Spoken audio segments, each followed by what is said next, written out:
All right, so this is an assignment that we've done before. It's our 3D name drawing exercise. I just want to revisit it just to see how you guys do at home. So remember, we're going to start. Don't worry about a ruler. Use any straight edge to make a rectangle. That rectangle is going to help make sure that when we write our name, that we keep all of our letters the same size. Whether you do all uppercase letters, all lowercase, or a combination of the two, you'll be able to make all of your letters the same height like I had. It's really important that the letters are all the same size. Don't necessarily have to be capital or lowercase. And again, for those of y'all who don't have a ruler, all that we're worried about is making our edges straight and neat.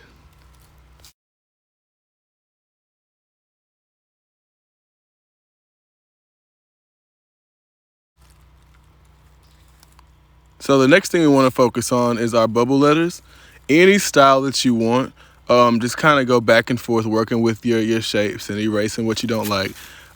Make the bubble letters. After you make all of your letters, the bubble style, erase all those old lines. I left my old lines in so you can see my process. It took a little work to get the shape that I want. So, take your time.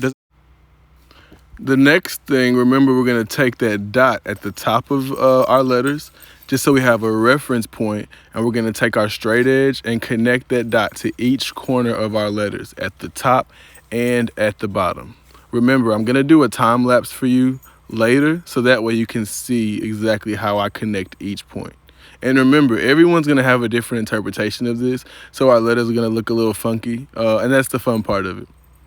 So the next thing you'll do, erase that top line to give your letters more of a square effect at the top. I'm disconnecting it from those dots, and I'm going to erase that line and kind of square out the top. You see on my for the letter R, instead of making it square at the top, I'm going to use my pencil and round it out to match the shape of that R, and you'll see that in a bit.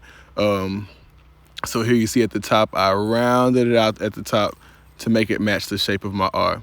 Remember, it's going to be a little crooked, especially if you're not using a ruler and you can't get measurements. So it being a little funky and wobbly is fun. Just make it creative. It's going to add to it.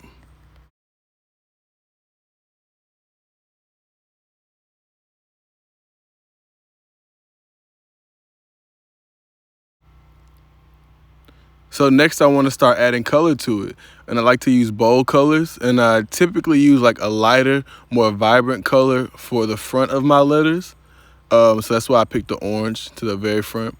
And then I'm going to take purple and I'm going to use that for the back of my letters behind it. So it can really contrast against that orange and make it look even more 3D, okay?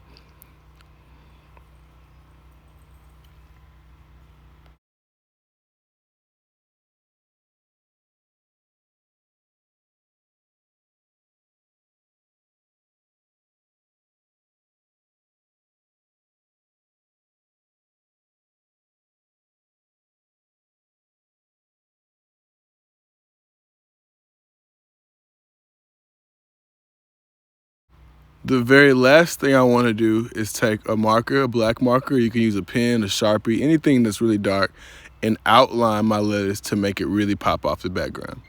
So check out the next time-lapse video so that way you can see the step-by-step of how I do it in my entire process. And I would love to see your work.